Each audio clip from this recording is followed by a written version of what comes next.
Genesis chapter 1. In the beginning, God created the heavens and the earth. The earth was without form and void, and darkness was on the face of the deep. And the Spirit of God was hovering over the face of the waters. Then God said, "Let there be light," and there was light. And God saw the light, that it was good. And God divided the light from the darkness. God called the light day, and the darkness he called night. So the evening and the morning were the first day. Then God said, "Let there be a firmament in the midst of the waters, and let it divide the waters from the waters." Thus God made the firmament, and divided the waters which were under the firmament from the waters which were above the firmament. And it was so. And God called the firmament heaven. So the evening and the morning were the second day. And God said, "Let the waters under the heavens be gathered together into one place, and let the dry land appear," and it was so. And God called the dry land earth, and the gathering together of the waters he called seas. And God saw that it was good. Then God said, "Let the earth bring forth grass, the herb that yields seed, and the fruit tree that yields fruit according to its kind, whose seed is in itself on the earth." And it was so. And the earth brought forth grass, the herb that yields seed according to its kind, and the tree that yields fruit, whose seed is in itself according to its kind. And God saw that it was good. So the evening and the morning were the third day. Then God said, "Let there be lights in the firmament of the heavens to divide the day from the night, and let them be for signs and seasons and for days and years. And let them be for lights in the firmament of the heavens to give light on the earth." And it was so. Then God made two great lights, the greater light to rule the day, and the lesser light to rule the night. He made the stars also. God set them in the firmament of the heavens to give light on the earth, and to rule over the day and over the night, and to divide the light from the darkness. And God saw that it was good. So the evening and the morning were the fourth day. Then God said, "Let the waters abound with an abundance of living creatures, and let birds fly above the earth across the face of the firmament of the heavens." So God created the great sea creatures, and every living thing that moves, with which the waters abounded according to their kind, and every winged bird according to its kind. And God saw that it was good. And God blessed them, saying, "Be fruitful and multiply, and fill the waters in the seas, and let the birds multiply on the earth." So the evening and the morning were the fifth day. Then God said, "Let the earth bring forth a living creature according to its kind, cattle and creeping thing and beast of the earth, each according to its kind." And it was so. And God made the beast of the earth according to its kind, cattle according to its kind, and everything that creeps on the earth according to its kind. And God saw that it was good. Then God said, "Let us make man in our image, according to our likeness. Let them have dominion over the fish of the sea, over the birds of the air, and over the cattle, over all the earth, and over every creeping thing that creeps on the earth." So God created man in his own image. In the image of God, he created him. Male and female, he created them. Then God blessed them. And God said to them, "Be fruitful and multiply. Fill the earth and subdue it. Have dominion over the fish of the sea, over the birds of the air, and over every living thing that moves on the earth." And God said, "See, I have given you every herb that yields seed which is on the face of all the earth, and every tree whose fruit yields seed. To you it shall be for food.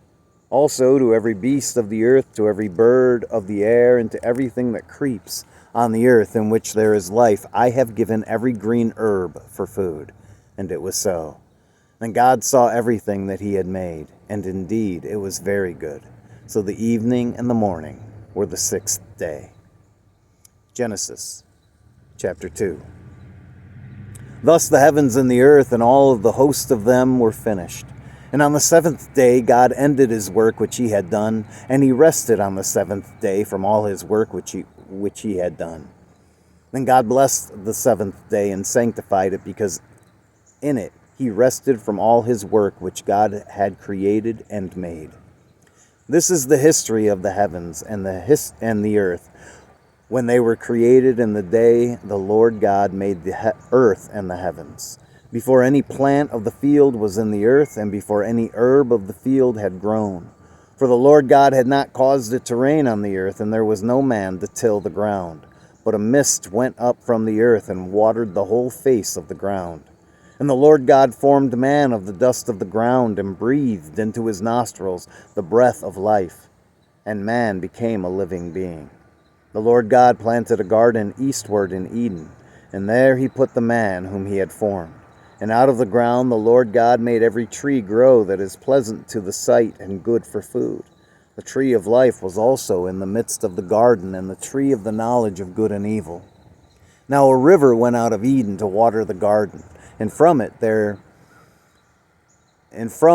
it parted and became 4 riverheads.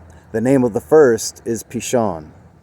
It is the one which skirts the whole land of Havilah, where there is gold. And the gold of that land is good. Bdellium and the onyx stone are there. The name of the second river is Gihon. It is the one which goes around the whole land of Cush. The name of the third river is Hiddekel. It is the one which goes toward the east of Assyria. The fourth river is the Euphrates.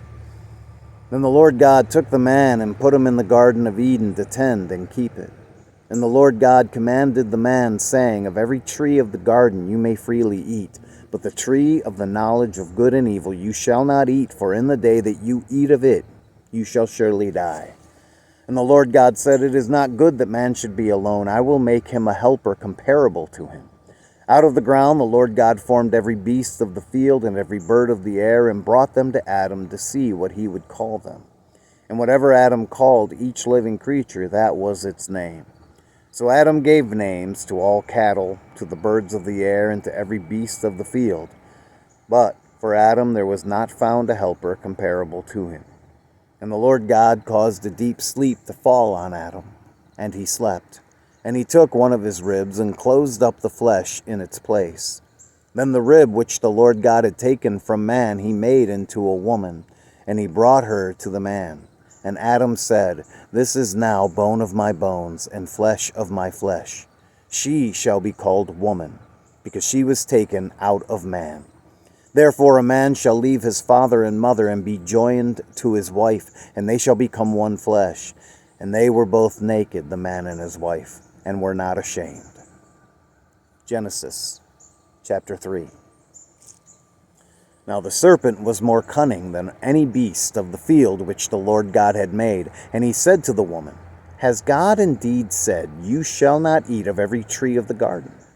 And the woman said to the serpent, We may eat the fruit of the trees of the garden. But of the fruit of the tree which is in the midst of the garden, God has said, You shall not eat it, nor shall you touch it, lest you die. Then the serpent said to the woman, You will not surely die. For God knows that in the day you eat of it, your eyes will be opened, and you will be like God, knowing good and evil. So when the woman saw that the tree was good for food, that it was pleasant to the eyes, and a tree desirable to make one wise, she took of its fruit and ate. She also gave to her husband with her, and he ate. Then the eyes of both of them were opened, and they knew that they were naked. And they sewed fig leaves together and made themselves coverings. And they heard the sound of the Lord God walking in the garden in the cool of the day. And Adam and his wife hid themselves from the presence of the Lord God among the trees of the garden. Then the Lord God called to Adam and said to him, Where are you? So he said, I heard your voice in the garden, and I was afraid because I was naked, and I hid myself. And he said, Who told you that you were naked? Have you eaten from the tree of which I commanded you that you should not eat? Then the man said, The woman whom you gave to be with me, she gave me of the tree, and I ate. And the Lord God said to the woman, What is this you have done? The woman said, The serpent deceived me, and I ate. So the Lord God said to the serpent, Because you have done this, you are cursed more than all cattle, and more than every beast of the field. On your belly you shall go, and you shall eat dust all the days of your life. And I will put enmity between you and the woman, and between your seed and her seed. He shall bruise your head, and you shall bruise his heel. To the woman he said, I will greatly multiply your sorrow and your conception. In pain you shall bring forth children. Your desire shall be for your husband, and he shall rule over you. Then to Adam he said, because you have heeded the voice of your wife, and have eaten from the tree of which I commanded you, saying, you shall not eat of it. Cursed is the ground for your sake. In toil you shall eat of it all the days of your life. Both thorns and thistles it shall bring forth for you. And you shall eat the herb of the field. In the sweat of your face you shall eat bread, till you return to the ground, for out of it you were taken. For dust you are, and to dust you shall return. And Adam called his wife's name Eve, because she was the mother of all living. Also for Adam and his wife the Lord God made tunics of skin and clothed them. Then the Lord God said, behold, the man has become like one of us to know good and evil. And now, lest he put out his hand and take also of the tree of life and eat and live forever. Therefore the Lord God sent him out of the Garden of Eden to till the ground from which he was taken. So he drove out the man, and he placed cherubim at the east of the Garden of Eden, and a flaming sword which turned every way to guard the way to the tree of life. God bless the reading of his word today.